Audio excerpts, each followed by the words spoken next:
జరగాలని.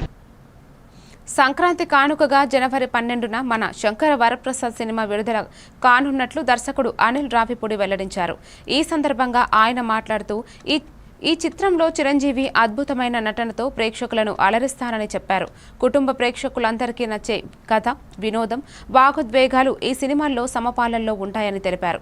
సంక్రాంతి పండుగ వాతావరణానికి తగ్గట్టుగా సినిమా రూపొందించామని, ప్రతి వర్గం ప్రేక్షకుడిని ఆకట్టుకునే అంశాలు ఇందులో ఉన్నాయని తెలిపారు.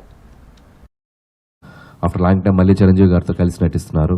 అండ్ శశిరేఖ అని ఒక అద్భుతమైన పాత్రలో మనందరినీ ఎంటర్టైన్ చేయడానికి ఆవిడ వస్తున్నారు. చిరంజీవి గారు, వెంకటేష్ గారు కలిసి ఈ సినిమాలో ఒక ఫ్రేమ్లో అద్భుతమైన అల్లరి చేశారు, అద్భుతమైన డ్యాన్సులు చేశారు, అద్భుతమైన ఫైట్స్ చేశారు. సో ఈసారి సంక్రాంతి ఖచ్చితంగా మీరు ఊహించిన దానికంటే అద్భుతంగా ఉంటుందని నేను అనుకుంటున్నాను. So thanks for your love every సంక్రాంతికి. అలాగే ఈసారి కూడా నన్ను మీ ప్రేమతో ఆదరిస్తారని మనస్ఫూర్తిగా కోరుకుంటున్నాను. అండ్ డోంట్ మిస్ జనవరి 12 మన శంకర్ వరప్రసాద్ గారు. ఒక సెంటిమెంట్ అనాలో కనెక్షన్ అనాలో తెలియదు తీసిన